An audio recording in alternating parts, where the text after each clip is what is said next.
El miedo a la libertad. Sección 17. Esta es una obra del maestro Erich Fromm. Si bien todo esto es cierto, también debemos preguntarnos ahora si el acrecentado dominio sobre la naturaleza ha tenido o no por consecuencia un aumento del vigor del yo individual. Hasta cierto punto ello ha ocurrido y tal aumentado, en la medida en que realmente se produjo, forma parte del aspecto positivo del desarrollo individual que no debemos perder de vista. Pero, si bien el hombre ha alcanzado en un grado considerable el dominio de la naturaleza, la sociedad no ejerce la fiscalización de aquellas fuerzas que ella misma ha creado. La racionalidad del sistema de producción en sus aspectos técnicos se ve acompañada por la irracionalidad de sus aspectos sociales. El destino humano se halla sujeto a las crisis económicas, la desocupación y la guerra. El hombre ha construido su mundo, ha erigido casas y talleres, produce trajes y coches, cultiva cereales y frutas, pero se ha visto apartado del producto de sus propias manos y en verdad ya no es dueño del mundo que él mismo ha edificado. Por el contrario, este mundo, que es su obra, se ha transformado en su dueño, un dueño frente al cual debe inclinarse, a quien trata de aplacar o de manejar lo mejor que puede. El producto de sus propios esfuerzos ha llegado a ser su Dios. El hombre parece hallarse impulsado por su propio interés, pero en realidad su yo total, con sus concretas potencialidades, se ha vuelto un instrumento destinado a servir los propósitos de aquella misma máquina que sus manos han forjado. Mantiene la ilusión de constituir el centro del universo y sin embargo se siente penetrado por el intenso sentimiento de insignificancia e impotencia análogo al que sus antepasados experimentaron de una manera consciente con respecto a Dios. El sentimiento de aislamiento y de impotencia del hombre moderno se ve ulteriormente acrecentado por el carácter asumido por todas sus relaciones sociales. La relación concreta de un individuo con otro ha perdido su carácter directo y humano, asumiendo un espíritu de instrumentalidad y de manipulación. En todas las relaciones sociales y personales, la norma está dada por las leyes del mercado.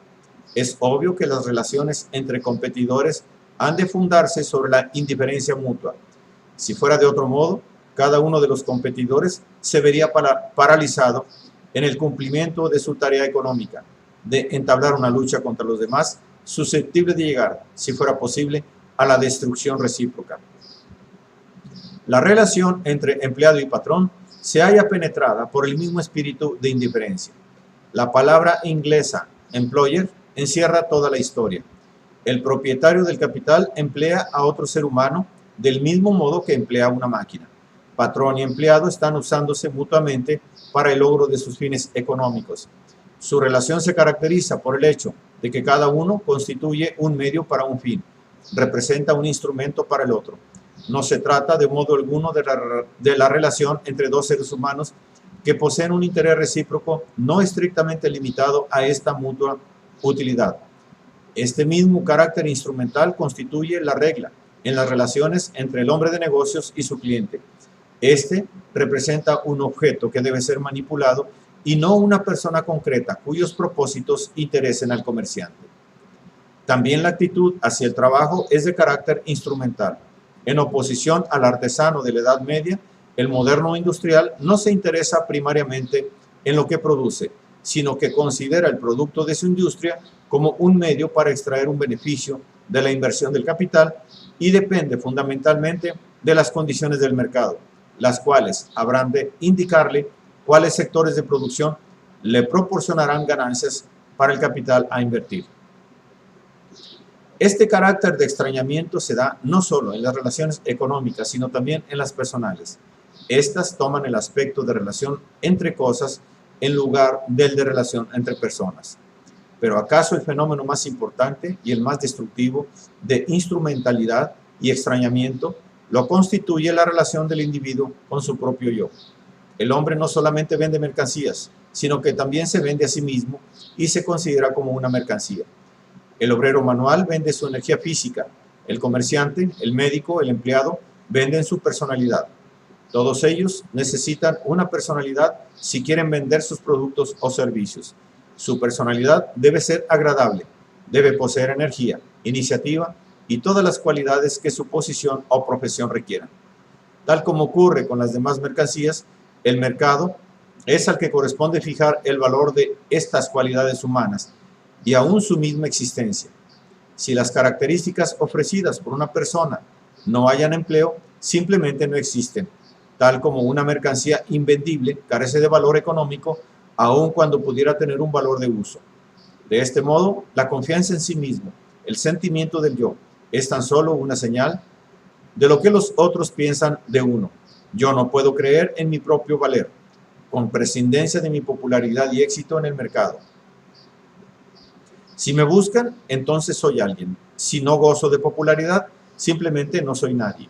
El hecho de que la confianza en sí mismo dependa del éxito de la propia personalidad constituye la causa por la cual la popularidad cobra tamaña importancia para el hombre moderno. De ella depende no solamente el progreso material, sino también la autoestimación. Su falta significa estar condenado a hundirse en el abismo de los sentimientos de inferioridad. Hemos intentado demostrar cómo la nueva libertad proporcionada al individuo por el capitalismo produjo efectos que se sumaron a los de libertad religiosa originada por el protestantismo. El individuo llegó a sentirse más solo y más aislado. Se transformó en un instrumento en las manos de fuerzas abrumadoras, exteriores a él. Se volvió un individuo, pero un individuo azorado e inseguro. Existían ciertos factores capaces de ayudarlo a superar las manifestaciones ostensibles de su inseguridad subyacente. En primer lugar, su yo se sintió respaldado por las posesiones de propiedades. Él, como persona, y los bienes de su propiedad no podían ser separados. Los trajes o la casa de cada hombre eran parte de su yo, tanto como su cuerpo.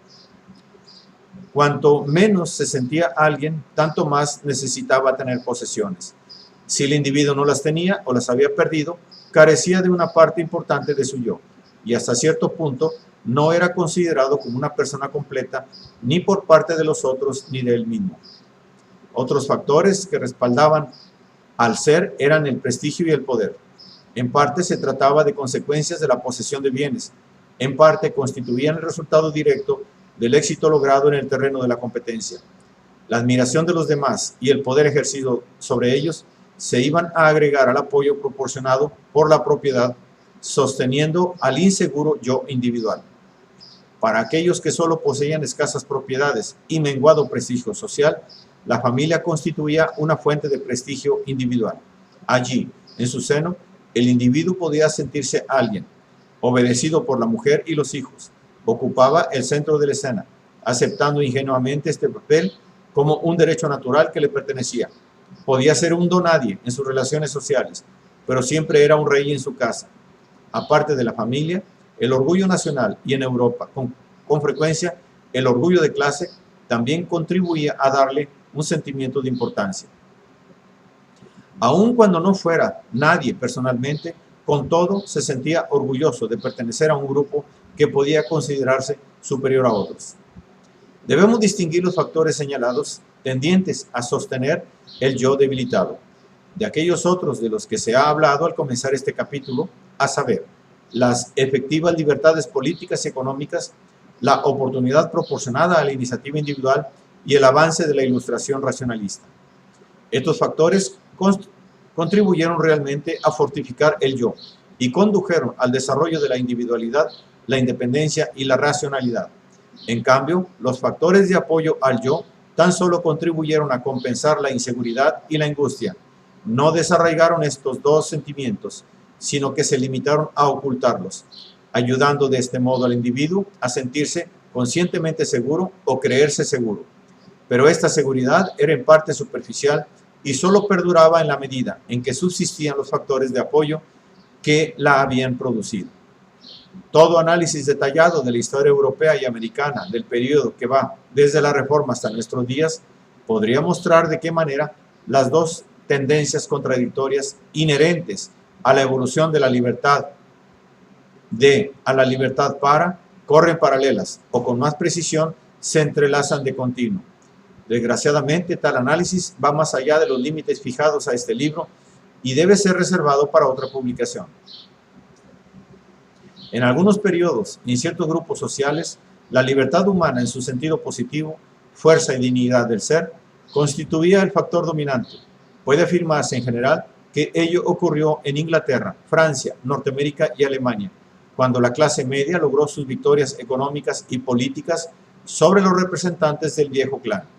En esta lucha por la libertad positiva, la clase media podía acudir a ese aspecto de protestantismo que exaltaba la autonomía humana y la dignidad del hombre, mientras que de su parte la Iglesia Católica se aliaba con aquellos grupos que debían oponerse a la liberación del individuo para poder preservar sus propios privilegios. En el pensamiento filosófico de la Edad Moderna también descubrimos que los dos aspectos de la libertad permanecen entrelazados, como lo habían estado ya en las doctrinas teológicas de la Reforma. Así, para Kant y Hegel, la autonomía y la libertad del individuo constituyen los postulados centrales de sus sistemas. Y sin embargo, los dos filósofos subordinan al individuo a los propósitos de un Estado todopoderoso. Los filósofos del periodo de la Revolución Francesa y en el siglo XIX, Feuerbach, Marx, Stirner y Nietzsche, expresaron una vez más sin ambajes la idea de que el individuo no debería someterse a propósitos ajenos a su propia expansión o felicidad. Los filósofos reaccionarios del mismo siglo, sin embargo, postularon explícitamente la subordinación del individuo a las autoridades espirituales y seculares. La tendencia hacia la libertad humana, en sentido positivo, alcanzó su culminación durante la segunda mitad del siglo XIX y comienzos del siglo XX. No solamente participaron en este progreso las clases medias, sino también los obreros, que se transformaron en agentes libres y activos, en luchadores en pro de sus intereses económicos y al mismo tiempo de los fines más amplios de la humanidad. Con la fase monopolista del capitalismo, tal como se fue desarrollando de manera creciente en las últimas décadas, la importancia respectiva de ambas tendencias pareció sufrir algún cambio.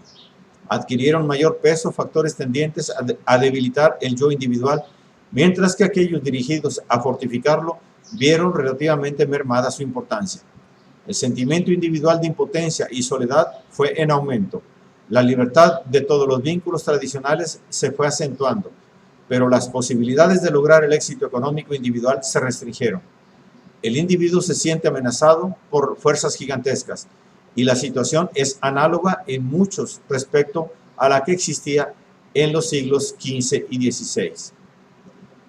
El factor más importante de este proceso es el crecimiento del poder del capital monopolista. La concentración del capital, no de la riqueza, en ciertos sectores de nuestro sistema económico restringió las posibilidades de éxito para la iniciativa, el coraje y la inteligencia individuales. La independencia económica de muchas personas ha resultado destruida en aquellas esferas en las que el capital monopolista se ha impuesto. Para los que siguen defendiéndose, especialmente para gran parte de la clase media, la lucha asume el carácter de una batalla tan desigual que el sentimiento de confianza en la iniciativa y el coraje personales es reemplazado por el de impotencia y desesperación. Un pequeño grupo, de cuyas decisiones depende el destino de gran parte de la población, ejerce un poder enorme, aunque secreto, sobre toda la sociedad. La inflación alemana de 1923 o la crisis norteamericana de 1929 aumentaron el sentimiento de inseguridad, destrozaron en muchos la esperanza de abrirse camino por el esfuerzo personal y anularon la creencia tradicional en las ilimitadas posibilidades de éxito. Es verdad que el pequeño y mediano hombre de negocios, que se ve virtualmente amenazado por el poder abrumador del gran capital, puede continuar realizando beneficios y preservar su independencia, pero la amenaza que pende sobre su cabeza aumenta su inseguridad e impotencia en una medida mucho mayor de la que podía observarse anteriormente. En su lucha en contra de los competidores monopolistas, está enfrentando a gigantes, mientras que antes combatía contra sus pares. También la situación psicológica de aquellos hombres de negocios independientes, para los cuales el desarrollo de la industria moderna ha creado nuevas funciones económicas, difiere de la del antiguo comerciante o industrial. Un ejemplo de tal diferencia lo constituye aquel tipo de hombre de negocios independiente que a veces es citado como un caso del surgimiento de una nueva forma de vida en la clase media. el propietario de un puesto de distribución de gasolina. Muchos de sus propietarios son económicamente independientes. Poseen su negocio del mismo modo que el almacenero o el sastre poseen el suyo. Pero, ¿qué diferencia entre el viejo y el nuevo tipo del hombre de negocios independiente? El almacenero necesitaba de un alto grado de experiencia y capacidad. Debía elegir entre un cierto número de comerciantes al por mayor para hacer sus compras de acuerdo con los precios y calidades que estimara más convenientes. Debía conocer las necesidades individuales de sus numerosos clientes, a quienes también debía aconsejar en sus compras y decidir acerca de la conveniencia de concederles crédito. En general, la función del comerciante del viejo estilo no solamente suponía independencia, sino que también requería pericia, conocimiento, actividad y una prestación de servicios de tipo individual. El distribuidor de gasolina, en cambio, se halla en una situación completamente distinta. Vende una sola y única clase de mercancía: gasolina y lubricantes.